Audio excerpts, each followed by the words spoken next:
2014, o Brasil saiu do mapa da fome da Organização das Nações Unidas, mas estudos recentes mostram que o país está a um passo de voltar a fazer parte dele. Os levantamentos eles sugerem que mais da metade da população brasileira sofre com algum grau de insegurança alimentar hoje. E para entender as causas desse cenário e os principais agentes responsáveis pelo problema, o Reverso UFES entrevista o diretor do Centro de Excelência contra a Fome e representante do Programa Mundial de Alimentos da ONU no Brasil, Daniel Balaban. Seja muito bem-vindo, Balaban. Inicio com a seguinte questão. O Inquérito Nacional sobre Insegurança Alimentar no contexto da pandemia da Covid-19, e que foi desenvolvido pela Rede Pensam, aponta que 55,2% dos domicílios brasileiros sofreram com algum grau de insegurança alimentar em dezembro de 2020. Para se ter uma ideia, isso equivale a 116,8 milhões de brasileiros sem acesso a uma alimentação completa e de qualidade. Com isso, o Brasil corre o risco de voltar a fazer parte do mapa da fome. Mas eu te pergunto, o que nos levou a esse problema? Essa é uma questão extremamente preocupante que todos hoje estão tentando descobrir o que aconteceu com o Brasil. O mais importante é que nós vamos analisar que o Brasil já vem caminhando para essa situação nos últimos 5 anos. A pandemia, o que ela fez? Ela acabou fortalecendo esse processo e adiantando um processo, mas ela não é a única culpada.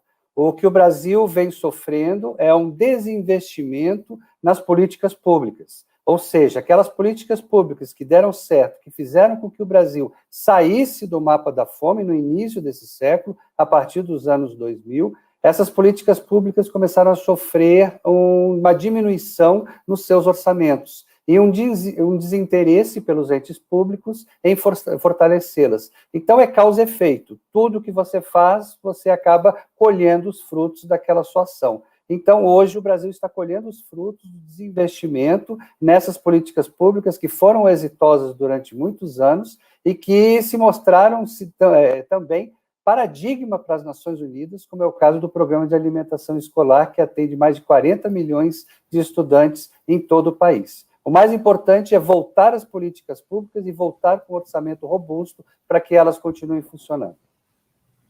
Certo. O senhor disse que esse problema ele tem se agravado durante os 5 últimos anos, principalmente, e que a pandemia não é o único fator.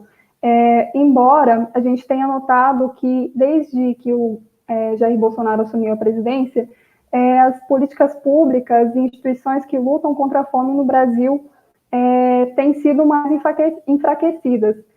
Então, gostaria de perguntar se essas decisões que o governo tem tomado, por exemplo, a extinção do Conselho de Segurança Alimentar e Nutricional, o CONSEA, e também a redução de recursos para o Bolsa Família, e também para o Programa de Aquisição de Alimentos para a Agricultura Familiar, por exemplo, o PAA, como essas decisões vão impactar esse problema agora, o problema da fome.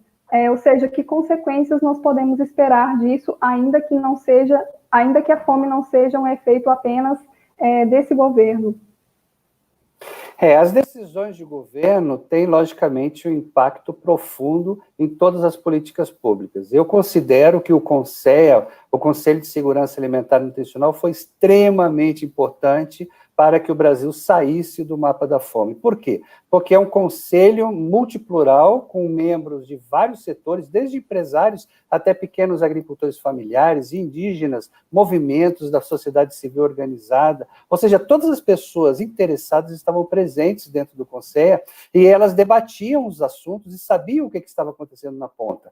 Eu considero que não deveria ter sido acabado o CONSEA, e que esse também é uma das causas. E também o desinvestimento nas políticas públicas. Quando a gente desinveste, a gente diminui os recursos nas políticas públicas, não existe milagre, o resultado vem exatamente enfraquecendo àquelas populações que dependiam dessas políticas, como os pequenos agricultores familiares. O PAA, Programa de Aquisição de Alimentos, era extremamente importante para os pequenos agricultores familiares, que além de produzirem os alimentos que nós consumimos, são extremamente importantes, eles também são muito vulneráveis e estão suscetíveis a choques da economia, ou seja, cada vez que a economia tem problemas, os pequenos agricultores que não têm uma poupança estabelecida, eles acabam sofrendo muito.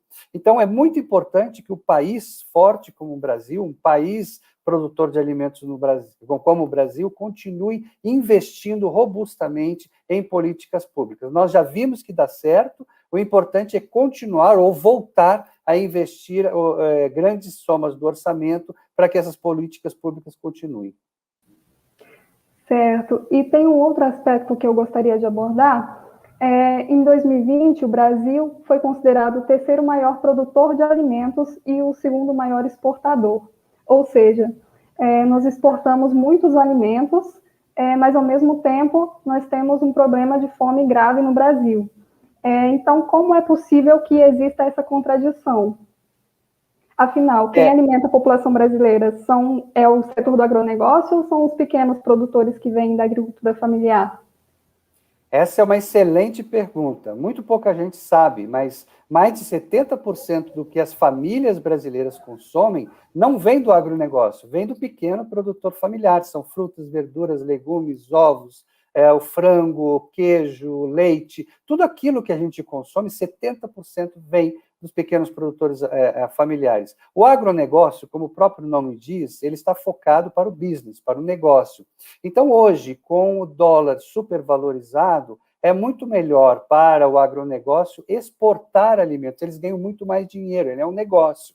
Então, eles ganham muito mais dinheiro com isso. Então, é um contrassenso o Brasil, que é um país tão grande, que produz tantos alimentos, nós conseguimos alimentar 1 bilhão de pessoas ao redor do mundo com os alimentos produzidos no Brasil. Então, é um contrassenso que nós, que conseguimos alimentar tanta gente, tenhamos hoje em torno de 20 milhões de pessoas que não têm agora, nesse instante, o que comer para si e para sua família. Então, alguma coisa está errada. Tem que ser mexido nesse sistema alimentar para que essas pessoas sejam atendidas, porque comida não falta. O que falta é acesso aos alimentos a essas pessoas.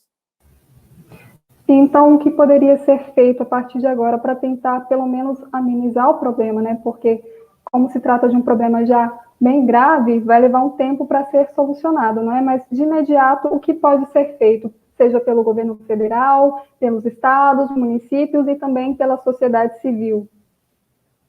Nós temos que lembrar que nós estamos vivendo um momento de emergência, não é um momento normal. E esse momento de emergência requer atitudes diferenciadas. Então, agora não é momento de nós ficarmos discutindo equilíbrio orçamentário ou teto de gasto público. Agora é o momento de salvar vidas. Nós temos que investir parte do orçamento para que as pessoas possam sair da extrema miséria, que é o que leva à fome. Então, políticas públicas exitosas têm que agora ser fomentadas e mais recursos têm que ser colocados para que essas políticas públicas cheguem às pessoas que precisam, às pessoas que estão passando necessidades. Eu sou muito adepto desses sistemas de transferência de renda, como agora está sendo feito, né, com os recursos emergenciais que as famílias estão recebendo. Mas mais importante também é continuar com esse sistema emergencial de transferência de renda, também é ajudar os pequenos comerciantes que estão sofrendo, né, os males da pandemia e ajudá-los a passar por esse momento para que eles consigam dar a volta por cima e, quando a pandemia acabar, eles estejam conseguindo produzir, vender os seus produtos e voltando à cidadania. Então, é muito importante que o Estado desempenhe um papel fundamental. Nós estamos no momento de salvar vidas, não de equilibrar orçamento. O orçamento pode ficar para depois. As vidas a gente não consegue depois ressuscitá-las. Então, agora é o momento de salvar vidas. Com toda certeza, um conjunto de ações públicas que busquem realmente resgatar, salvar essas vidas, assegurar que elas possam continuar vivendo e depois a gente se preocupa com as outras coisas, não é? Muito obrigada pela sua participação, Daniel Balaban, foi um prazer entrevistá-lo. Muito obrigada por aceitar o convite. O prazer foi todo meu e sempre à disposição de vocês. Parabéns pelo trabalho. Prazer é nosso. Bem, esse foi mais um Reverso UFES, um programa realizado por estudantes de jornalismo da Universidade Federal do Espírito Santo. Muito obrigada pela sua audiência e até a próxima.